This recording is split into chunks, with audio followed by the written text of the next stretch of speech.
Hello everyone, my name is Parul Nagpal और आज की इस वीडियो में हम बात करने वाले हैं difference between philosophy of education and educational philosophy.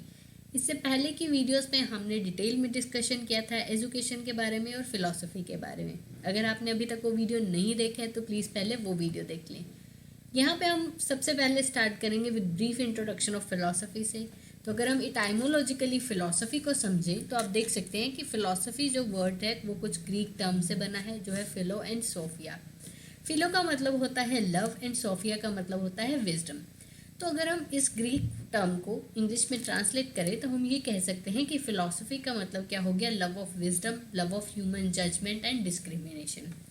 I hope यहाँ तक आपको टाइमोलॉजिकल मीनिंग क्लियर होगा। अब हम बात करते हैं फिलॉसफी की डेफिनेशंस की। तो according to doctor Radha Krishnan philosophy क्या है, तो डॉक्टर राधा कृष्णन कहते हैं कि फिलॉसफी व्यू ऑफ लाइफ है, यानी कि आप अपनी लाइफ को किस नज़रिए से देखते हो, कैसी डायरेक्शन देते हो, कैसे आप अपनी लाइफ को डिज़ाइन करते हो, वो आपकी क्या है, फिलॉसफी है। और प्लेटो के अकॉर्डिंग फिलॉसफी क्या है, तो अकॉर्डिंग टू प्लेटो जो फिलॉसफी है वो है एक्विजिशन ऑफ नॉलेज। जैसे जैसे आप नॉलेज लेते हो वो क्या है, आपकी फिलॉसफी है। अब जो फिलॉसफी है उसकी कुछ ब्रांचेस हैं, मेनली 3 ब्रांचेस में फिलॉसफी को डिवाइड किया जाता है। एक है मेटाफिजिक्स, फिर है एपिस्टिमोलॉजी और फिर है एक्सियोलॉजी। मेटाफिजिक्स एक ऐसी ब्रांच ऑफ फिलॉसफी है जिसमें रियलिटी की बात की जाती है कि कोई भी ऑब्जेक्ट जो है वो रियल है या नहीं है, ठीक है, और उसके जो रियलिटी है उसके बारे में डिस्कशन की जाए तो वो कौन सी ब्रांच ऑफ फिलॉसफी है, वो है मेटाफिजिक्स। और ऐसी ब्रांच ऑफ फिलॉसफी जिसमें source of knowledge, theory of knowledge की बात की जाए और ये डिस्कस किया जाए, ऐसे क्वेश्चन से डील किया जाए कि जो सोर्स ऑफ नॉलेज से रिलेटेड हो, तो वो कौन सी ब्रांच ऑफ फिलॉसफी में आता है, वो आता है एपिस्टिमोलॉजी में। यहीं अगर हम बात करते हैं एक्सियोलॉजी की, तो एक्सियोलॉजी एक ऐसी ब्रांच ऑफ फिलॉसफी है जिसमें एथिक्स की बात की जाती है, क्या राइट है क्या रॉन्ग है इसकी बात की जाती है, किसी भी आइडिया के बिहाइंड क्या लॉजिक है उसकी बात की जाती है, और क्या बात की जाती है, एस्थेटिक्स की बात की जाती है, यानी कि ब्यूटी और अगली क्या है उसके बीच में डिफ्रेंशिएट करना, ये भी किसके अकॉर्डिंग किया जाता है, एक्सियोलॉजिकल ब्रांच ऑफ फिलॉसफी के अकॉर्डिंग। नेक्स्ट हम डिस्कस करने वाले हैं एजुकेशन के बारे में। तो एजुकेशन की अगर हम डेफिनेशन देखते हैं तो अकॉर्डिंग टू एरिस्टोटल एजुकेशन क्या है, एरिस्टोटल का मानना ये है कि किसी भी पर्सन को जब आप फुली ट्रेन करते हो कि वो अपने एम्स को अचीव कर सके। अब एम्स को अचीव करने के लिए क्या चाहिए होता है, जो भी रिसोर्सेज हैं उनको आप कितना अच्छे से, कितना बेटर वे में यूज़ कर पाते हो फुल एक्सटेंट तक as a member of society, वो क्या है, आपकी एजुकेशन है। और सोक्रेट के अकॉर्डिंग एजुकेशन क्या है, सोक्रेट कहते हैं कि जो भी आइडियाज़, जो भी लेटेंट आइडियाज़ आपके माइंड में हैं उनको यूनिवर्सली वैलिडेट करवा देना, वही क्या है, एजुकेशन है। जॉन ड्यूई के अकॉर्डिंग एजुकेशन क्या है, जॉन ड्यूई कहते हैं कि जब आपको नॉलेज मिलती है तो आपका किसी भी ऑब्जेक्ट को देखने का जो नज़रिया है, जो एक्सपीरियंस है, वो भी क्या हो जाता है, चेंज हो जाता है। तो एजुकेशन क्या है, कॉन्टीन्यूसली जब आप अपने एक्सपीरियंसेस को रिकन्स्ट्रक्ट करते रहते हो तो वो क्या है, एजुकेशन है। तो यहाँ तक हमने डिस्कस किया फिलॉसफी के बारे में और एजुकेशन के बारे में। अब हम बात करेंगे फिलॉसफी ऑफ एजुकेशन के बारे में। बहुत सारे ऑथर्स जो हैं वो फिलॉसफी ऑफ एजुकेशन और एजुकेशनल फिलॉसफी जो टर्म है इनको इंटरचेंजेबली यूज़ करते हैं। यहाँ पे हम इनकी जो डिफरेंसेस हैं उनको बहुत ध्यान से समझेंगे, बहुत स्लाइट डिफरेंसेस हैं इनमें। जैसे कि अगर हम बात करते हैं फिलॉसफी ऑफ एजुकेशन की, तो ये जो टर्म है इसमें मेनली फोकस किया जाता है फिलॉसफी पे, ठीक है। जो मेन जो डिसिप्लिन है वो है फिलॉसफी, उसकी आगे जो डिवीजन में उसका जो पार्ट है वो है फिलॉसफी ऑफ एजुकेशन, ठीक है। तो जैसे अगर हम देखें, एक एग्जांपल लेते हैं, अगर हम बात करें कि फिलॉसफी ऑफ महात्मा गांधी क्या है। आई होप आप सबको पता होगा कि महात्मा गांधी जी के अकॉर्डिंग क्या फ़िलॉसफी रही है। तो वो कहते हैं, मेनली वो किस पे फोकस करते हैं, वो कहते हैं पीस होना चाहिए, हार्मनी होनी चाहिए, इक्वालिटी होनी चाहिए, ठीक है। तो ये सारी क्या है, उनकी फिलोसफिकल थॉट्स है, तो ये उनकी फ़िलॉसफ़ी है। ठीक है, अब समझ के यहाँ से आपको आइडिया हो गया होगा कि महात्मा गांधी जी की फ़िलॉसफ़ी क्या है। ठीक है, उनके अकॉर्डिंग मेटाफिजिक्स क्या रियल है, क्या सोर्स ऑफ नॉलेज होना चाहिए, क्या ब्यूटी एंड गुडनेस क्या है, कौन सी वैल्यूज़, कौन सा बिहेवियर होना चाहिए। ठीक है, वो क्या है, उनका फ़िलॉसफ़ी है। ठीक है, अगर हम बात करते हैं फ़िलॉसफ़ी ऑफ लाइफ क्या है। ठीक है, तो लाइफ की एक्जियोलॉजी क्या होनी चाहिए, एपिस्टेमोलॉजी क्या होनी चाहिए, मेटाफिजिक्स क्या होनी चाहिए। जब हम ये डिस्कस करें तो हम किसकी बात कर रहे हैं, फ़िलॉसफ़ी ऑफ लाइफ की बात कर रहे हैं। वहीं जब हम बात करें कि एजुकेशन जो है, एजुकेशन की मेटाफिजिक्स क्या होनी चाहिए। ठीक है, एजुकेशन की एक्सियोलॉजी क्या होनी चाहिए, एजुकेशन की एपिस्टेमोलॉजी क्या होनी चाहिए। जब हम इस चीज़ को डिस्कस करते हैं तो वो क्या हो जाता है, वो है फ़िलॉसफ़ी ऑफ एजुकेशन, एजुकेशन की फ़िलॉसफ़ी। ठीक है, तो हम इसको और डिटेल में समझते हैं। फ़िलॉसफ़ी ऑफ एजुकेशन क्या करता है, फंडामेंटल्स प्रोवाइड करता है जिसके बेस पे एजुकेशन का जो प्रोसेस है वो चलता है।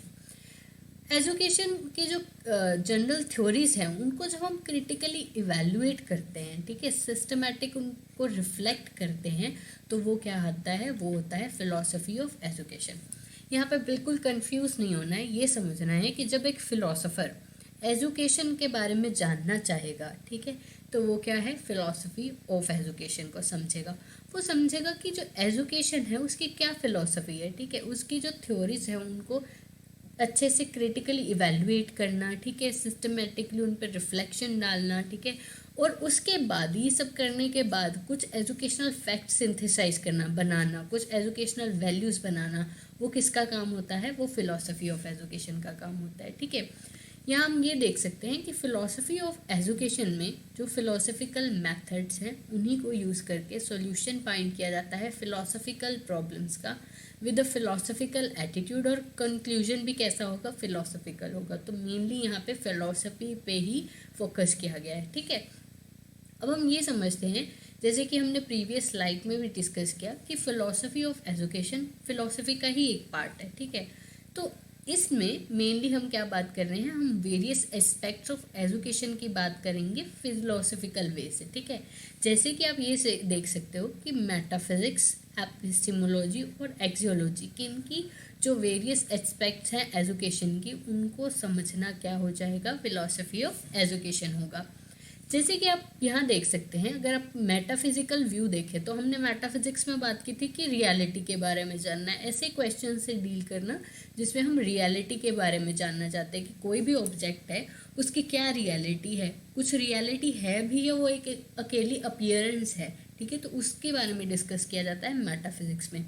और मेटाफिजिकल व्यू अगर आप फिलोसफी ऑफ एजुकेशन का देखें तो इसमें भी यही आता है कि क्वेश्चंस ऑफ रियलिटी, ऐसे फंडामेंटल क्वेश्चन कि कोई भी चीज़ जो है वो रियल है या ओनली अपीयरेंस है, तो वो क्या आ जाता है, मेटाफिजिकल व्यू ऑफ एजुकेशन होता है। ठीक है, अब जो मेटाफिजिकल है उसमें हम रियलिटी की बात करते हैं, जो एपिस्टेमोलॉजिकल है उसमें हम क्या बात करते हैं, सोर्स ऑफ नॉलेज की बात करते हैं।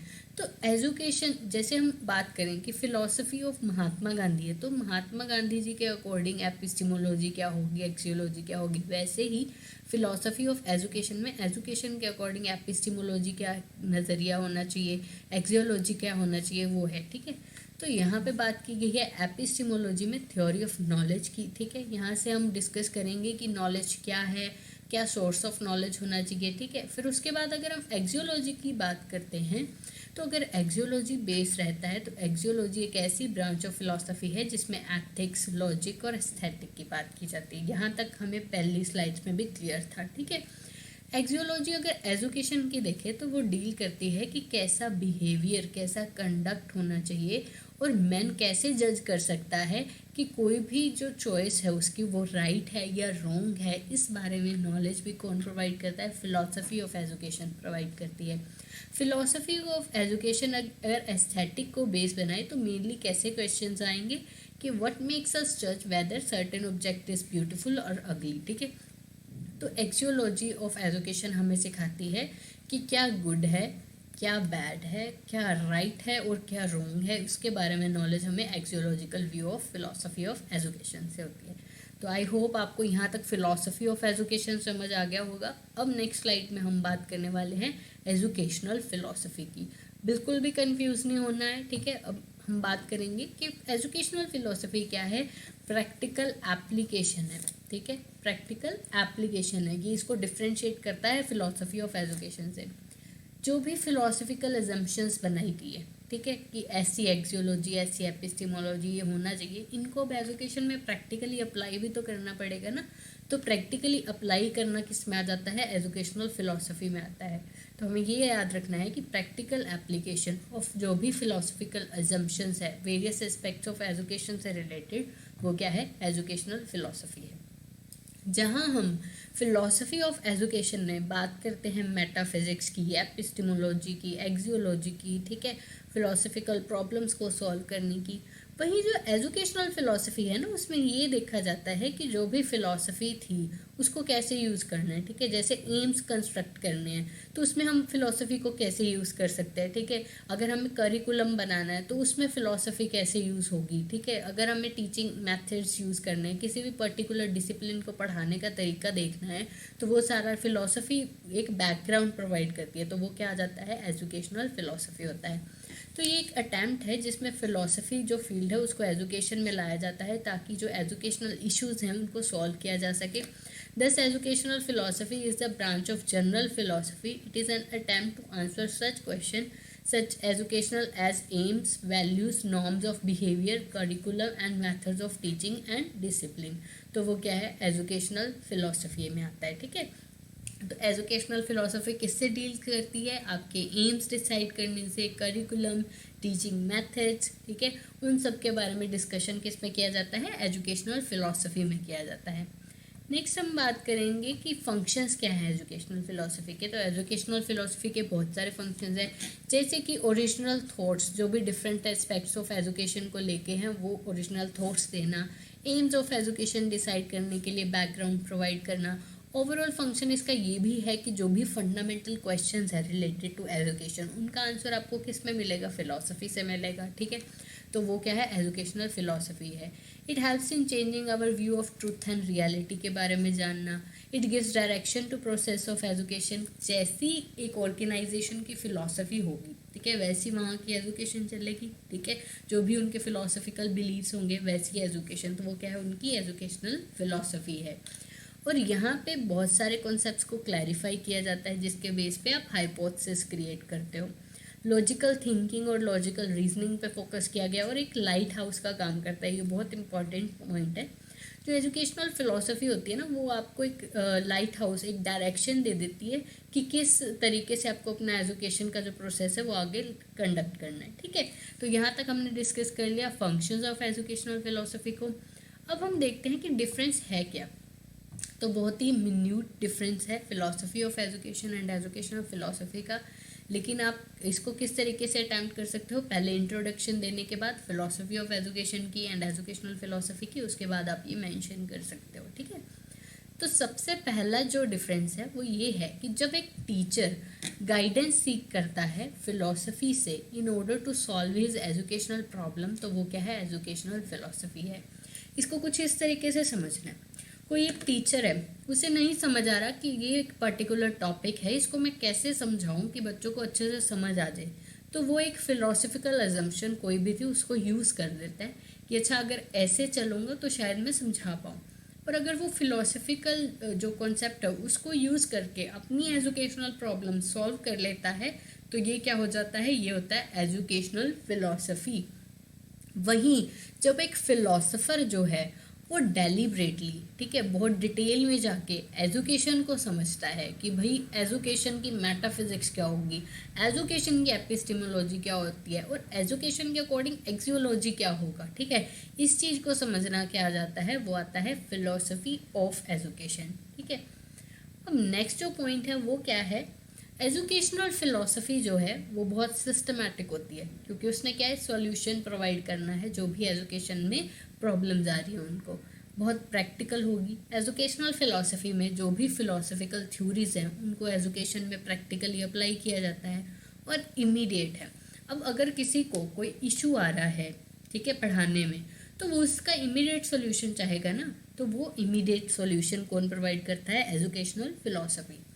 वेयर एज अगर हम फिलॉसफी ऑफ एजुकेशन की बात करें अब कोई फिलोसोफर एजुकेशन को डिटेल में समझना चाह रहा है तो वो ब्रॉड बेस्ड स्टडी करेगा, डीप अंडरस्टैंडिंग होगी, बहुत ही ज़्यादा क्या होगा, थ्योरेटिकल होगा। ठीक है, तो यहाँ तक आपको याद होना चाहिए कि क्या डिफरेंस है मेनली, कि जब एक टीचर हेल्प ले फिलॉसफी की अपनी एजुकेशनल प्रॉब्लम सॉल्व करने के लिए तो वो है एजुकेशनल फिलॉसफी, और जब कोई फिलोसोफर एजुकेशन को डेलिबरेटली स्टडी करे तो वो क्या है, फिलॉसफी ऑफ एजुकेशन। जहाँ एजुकेशनल फिलॉसफी इमीडिएट है, प्रैक्टिकल है, सिस्टमैटिक है, वहीं philosophy of education broad based है, डीप है एंड थ्योरेटिकल है। ठीक है, आई होप आपको डिफरेंसेस बहुत अच्छे से क्लियर हो गए होंगे, लेकिन अगर उसके बाद भी आपको कोई भी प्रॉब्लम है तो आप कमेंट सेक्शन में मेंशन कर सकते हो। आई विल ट्राई कि मैं जल्दी से जल्दी उस इशू को सॉल्व कर सकूँ। Thank you so much, and please like and subscribe our channel.